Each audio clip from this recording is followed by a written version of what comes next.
Hello and welcome back to Growing Family Garden. In this video we're going to tell you about 5 awesome vegetables that you need to sow in April so that you have abundance all summer.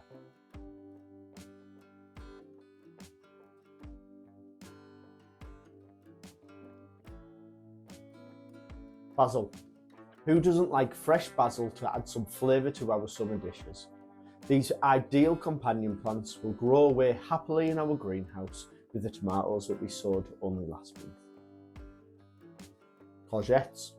Only 2 or 3 of these prolific plants will keep even the largest families fed all summer. Once they've germinated, these seedlings are going to have to be well protected from frost until the last one is passed. Pak Choi. Make the most of the spring sowing of this fast growing brassica so that you've got something to harvest in as little as 1 month's time.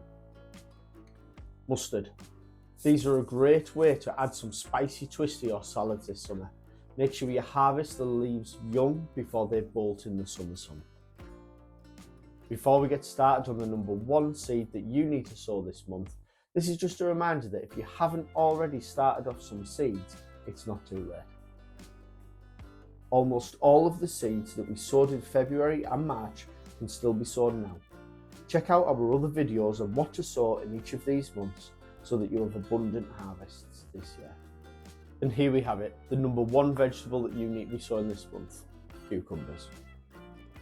Whether you grow cucumbers to eat straight from the greenhouse or you prefer a gherkin variety that are ideal for pickling, April is the perfect time for you to be sowing these so that you get a plentiful harvest from midsummer onwards.